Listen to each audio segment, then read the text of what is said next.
This week, to major battles and possibly a new state.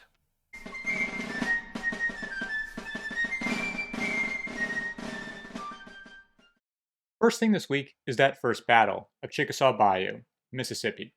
You see, Major General Ulysses S. Grant wants to take the city of Vicksburg on the Mississippi River. For this, he has given Major General William T. Sherman a corps to strike at the Chickasaw Bayou and break the enemy's lines. On the 26th, General Sherman orders reconnaissance of the enemy's position. After light skirmishing, his pickets return, having also secured the landing. On the 27th, Sherman does reconnaissance in person, finding the defense to be strong by nature and by art, and seemingly well defended. He assembles his force on the Confederate left, and the battle begins at 10. Colonel Withers at the Lakes Plantation has his Louisiana regiments out first, were soon engaged in battle by the Union Brigades of Brigadier General George W. Morgan's division. Colonel John F. DeCourcy's brigade is the first to be engaged.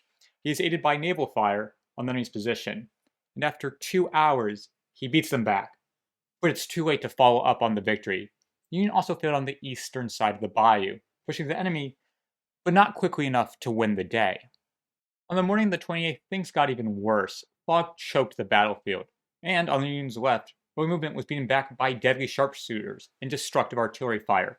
Brigadier General Morgan Smith was wounded by some rebel snipers, and his division is handed over to Brigadier General Andrew J. Smith to be used with Smith's 1st Division. The past 2 days' failures compound the difficulty, not just because more time is given to fortify the Confederates' positions, but General Grant has been unable to pin the Confederate forces of Pemberton, and reinforcements are streaming in. They, like the day before, push the enemy back till around noon, when the 26th Louisiana appears, holding them back long enough for the Confederates to fall back and prepare a stronger line of battle. That brings us to the 29th. Sherman has tried to do delicate attacks, not wishing to overcommit his forces. It's just gotten his men killed more slowly. He doesn't realize it, but he's now facing off against Lieutenant General Pemberton, and reinforcements bring number parity almost 5-2.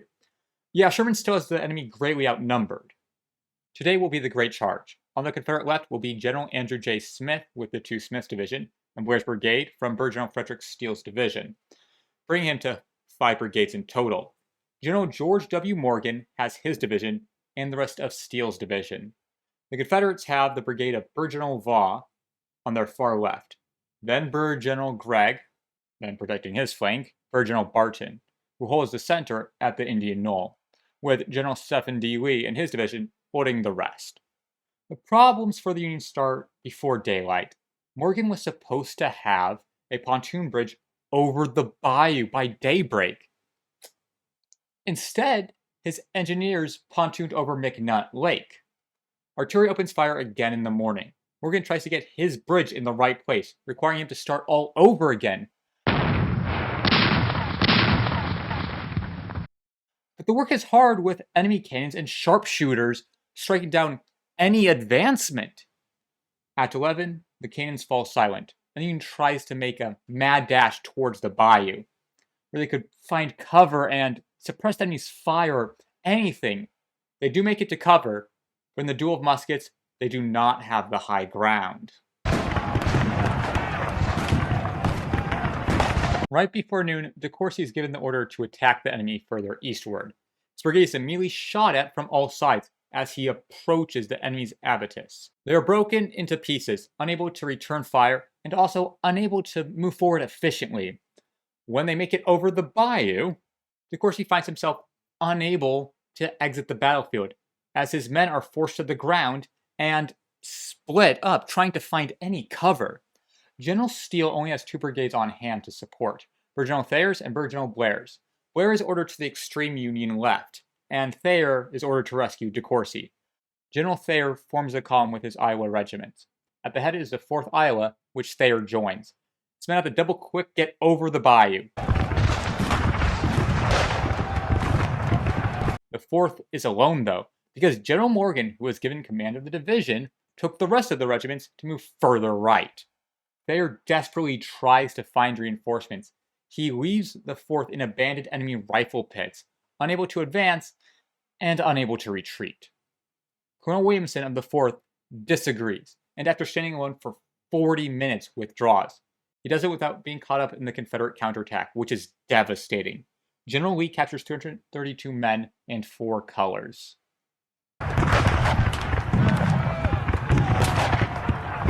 The battle isn't over yet. General Blair with his brigade charges the enemy. A volley strikes the front regiments, but they reach the first line of fortifications and carry them. Another volley strikes the brigade as they leave the first line of defense and charge the second. After brutal fighting, the front regiments are sent back, requiring the reserve regiments to engage the enemy. And after brutal hand-to-hand combat, they are taken. This is as far as Blair gets. The enemy before him countercharges. He is beaten back. Further west and south, Sherman orders another assault. The 6th Missouri, covered by the rest of Colonel Giles Smith's brigade, and the 13th U.S. and 57th Ohio Infantry, tries to storm the Indian Knoll 5 times, but is consistently beaten back. I would go more in depth, but this isn't even the main event of this week. Sherman lost. He was men across a body of water uphill against well-defended Confederate positions. I wonder what this reminds me of. He lost 208 killed, 1,005 wounded, and 563 captured or missing, for a total of 1,776 casualties. At least better than Burnside. The Confederates lost 63 killed, 134 wounded, and 10 missing, 207 in total. There was plans for an attack on the 30th using the Navy, but that was delayed and later called off. Sherman once remarked, "We will lose 5,000 men before we take Vicksburg, and may as well lose them here as anywhere else." We might take some time to reach that number, but it's good to start this early. Let's move elsewhere for the other main action of this week. On the 26th of December, Major General William S. Rosecrans leaves Nashville towards Murfreesboro as a force of over 80,000 men. But Confederate cavalry under Brigadier General Joseph Wheeler has become a tangible threat, and he will only march with around 43,000 men, leaving the rest to guard his supply lines. This march is conducted by 3 columns. The leftmost column is under Major General Thomas Crittenden, with 14,500 fighting men. The center column is under Major General George Henry Thomas of around 13,500, and the right column is 16,000, led by Major General Alexander McCook.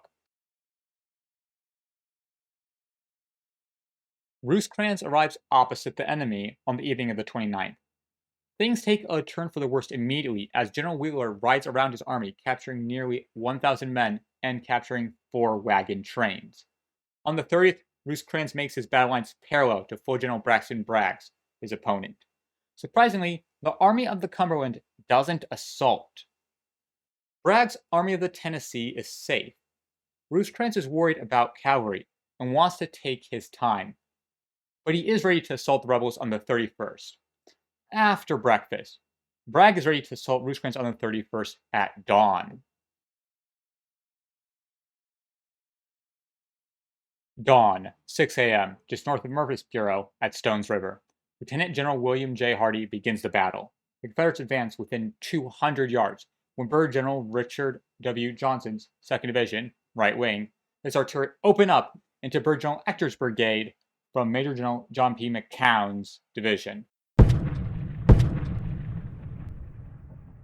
The Confederates got the order to charge.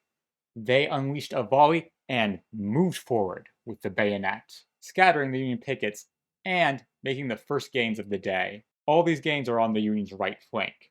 By 6:22, those Union pickets reached the camp and forced Johnson's division to form a defensive line, which is done creating a right angle with Franklin Road with Brigadier General Willich's brigade and sending in a quarter circle with Brigadier General Kirk's brigade. The Union needed time, and to buy it, the 34th Illinois is to be sacrificed. It was ordered to advance. This single regiment was ordered to advance against 3 enemy brigades and another 3 brigades behind those, all formed up in battle lines. They duel with the 10th Texas before it becomes close quarters combat. The 34th held its own. After the hail and crossfire endured by them and the enemy's numbers, they lost their colors and are forced to retreat. Kirk rode to Willich's camp asking for regiments to come to his aid, but the Prussian officer wasn't there. He pleaded with the individual regimental commanders, but they would only accept orders from their brigade commander. The Confederates charge the line. After taking canister shots at close range, are able to overcome the Union's heavy guns and push through volleys, forcing the Union to fall back behind their camps. In the confusion, Brigadier General Kirk is wounded and has to be replaced in command by Colonel Dodge, who has to escape the enemy's charge to bring the brigade into a more defendable location.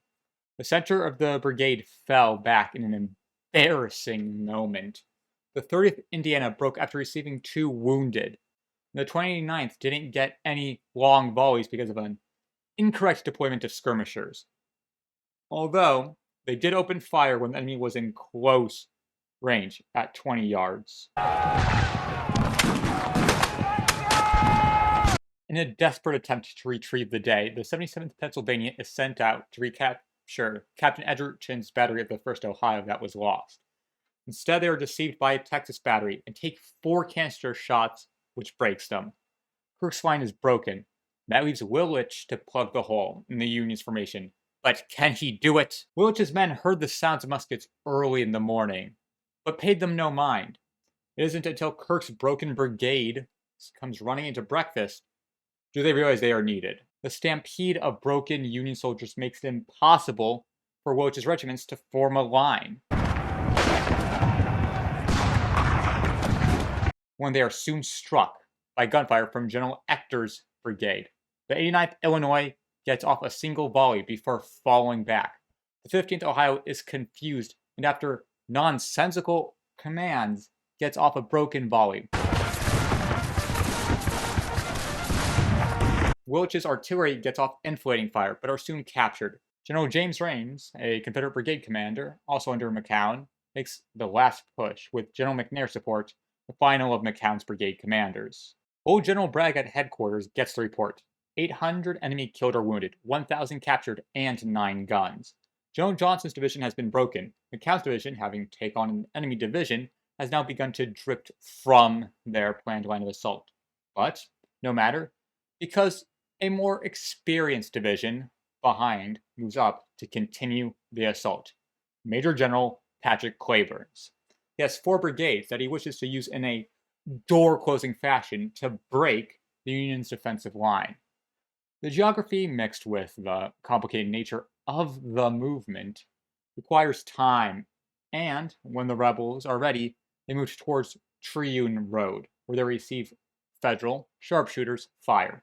From Brigadier General Johnson's 3rd Brigade and Brigadier General Lucius Polk's 1st, reports come in of effective enemy fire. This is when General Cleburne realizes that McCown has not continued north, but has moved elsewhere. He isn't cleaning up, but continuing the frontal assault. The reserves have become the front lines.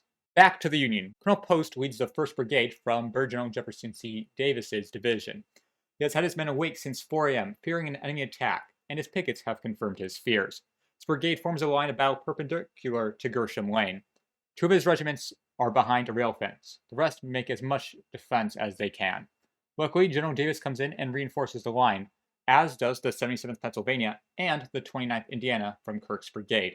900 Tennessee men from General Johnson's brigade soon arrived onto the field, exploding out of the cedar trees. The artillery that reinforced posts exploded to life,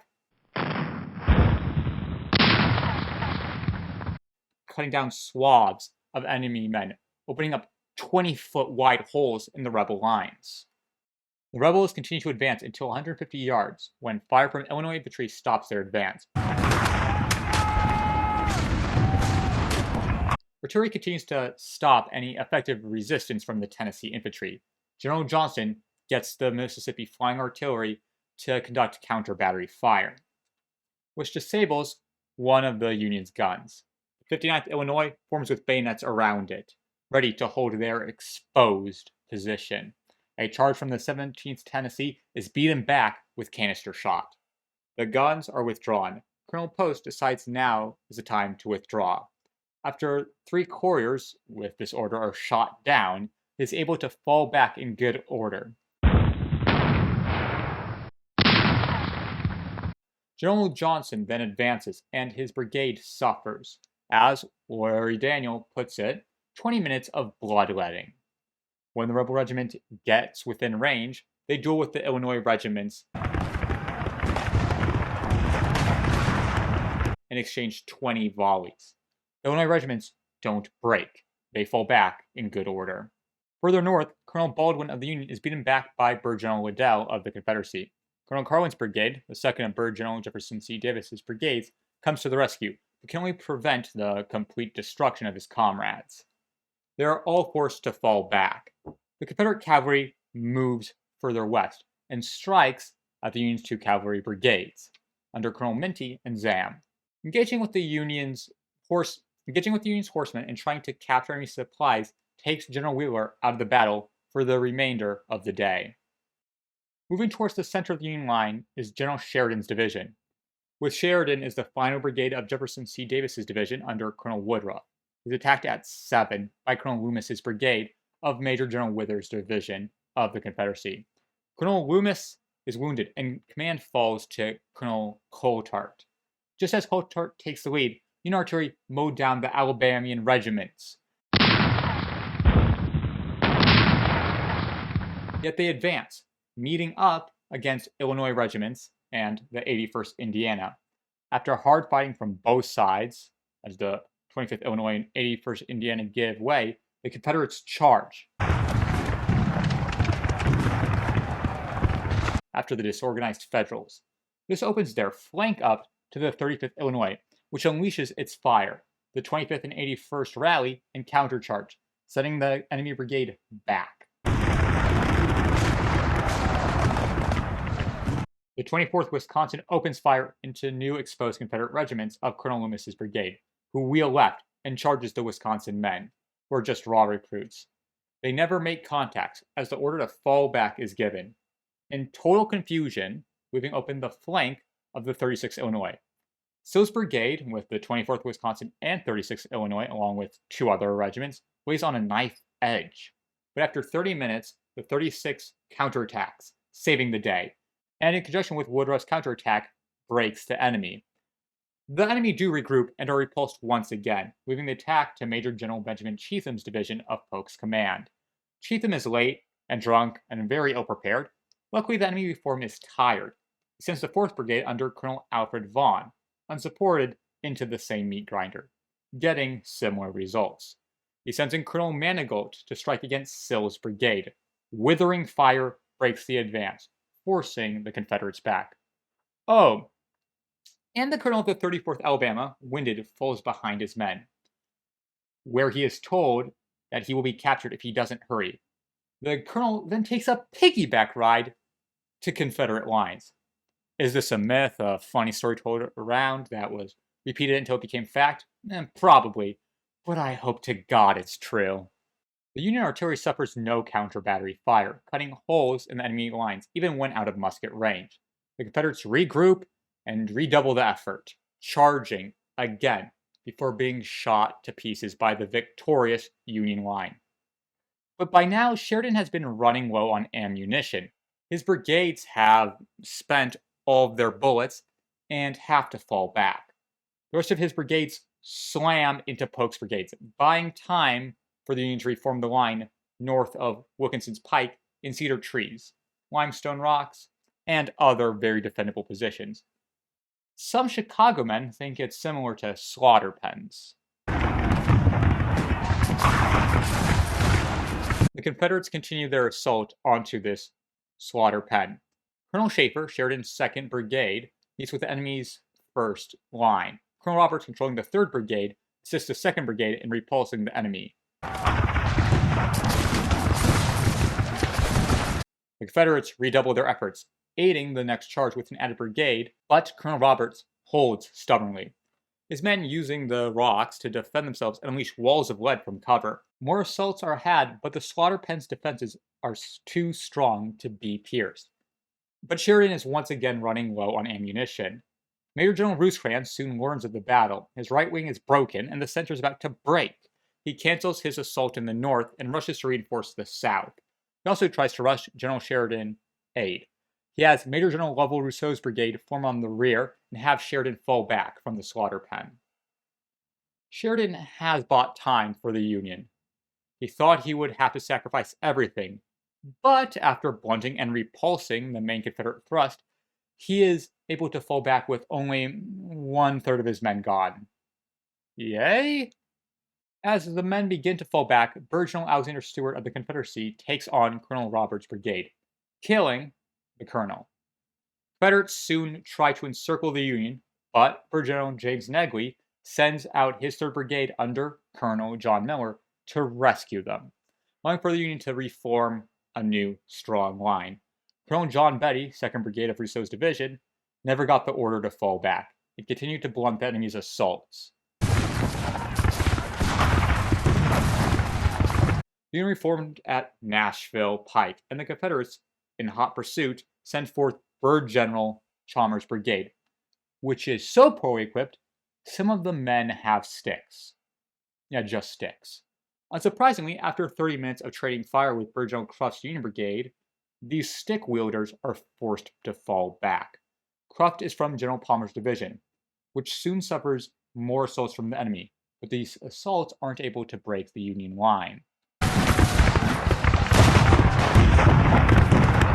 Though they are able to open up a hole, as Cruft's men are forced to withdraw. Major General George Thomas takes the initiative, ordering Lieutenant Colonel Shepard to fill the gap with his brigade of regulars. Shepard, take your brigade there and stop the rebels. The rebels move further north, striking at the tip of the V of the Union's formation around Round Forest. The Union is soon reinforced by Sheridan's men, who help repulse General Donelson's assault. Everywhere, the Union fought with the Confederacy. Besides the northern. Everywhere the Union fights with the Confederacy, besides the northern front. Breckenridge has yet to be engaged. A portion of the Confederate line is sent into flight elsewhere, and is quickly pursued by a portion of the Union line.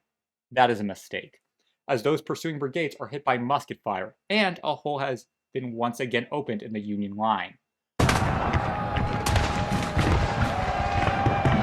General Rosecrans is able to rally his men and fill this hole, but he can't stand a strong Confederate assault. Luckily, the divisions of Cleburne, Cheatham, Withers, and McCown are running out of steam, and Breckenridge is nowhere to be seen. At 1 p.m., the first of the brigades of Breckenridge arrive. Brigadier Daniel Adams' brigade is sent against Round Forest, but is beaten back by artillery fire. Brigadier John Jackson's brigade is sent in after, and suffers under a hailstorm of Union volleys. A final attempt is made with Breckenridge's reinforcements, but it's futile. The day ends with both sides exhausted. Both sides suffered thousands of casualties, prompting Rosecrans to hold a council of war. Most of his generals want to retreat before they're cut off and their supplies captured. Crittenden thinks against it, but Major General George Henry Thomas makes himself clear on the issue. This army does not retreat. There is no better place to die. Rosecrans won't fall back, which is a surprise to General Bragg, who made a pretty poor prediction in hindsight. The enemy has yielded his strong position and has fallen back. We occupy the whole field and shall follow him. God has granted us a happy new year. Rosecrans spoke differently.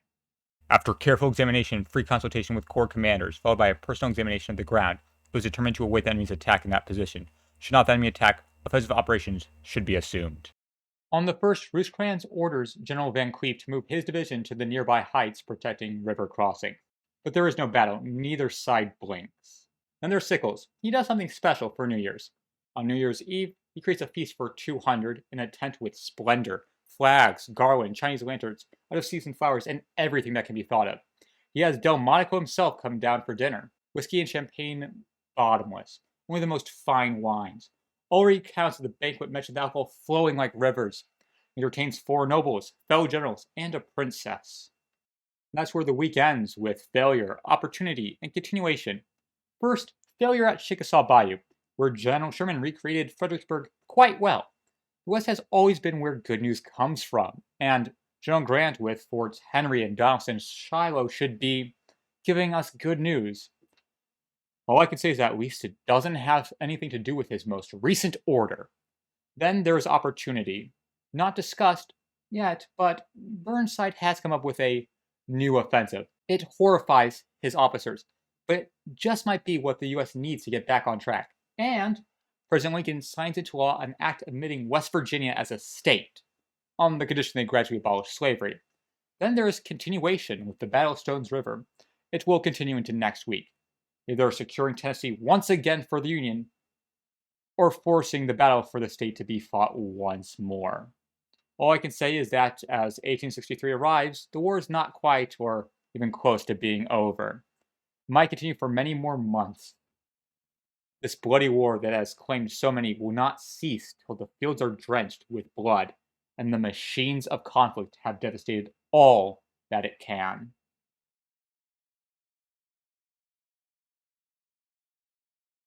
I would like to thank you for watching the video, since I assume you didn't just come to the ending for no reason. If you liked the video, please like it. If you want to tell me how much you like it, please comment. And if you want to see more videos to like, please subscribe and watch as I cover this war week by week. You should be seeing on the screen around now a playlist to check out all of 1862, a recommended video, which should be the second Opium War, I believe, and a button to subscribe if the one down is not enough for you. Thank you, and I'll see you next week.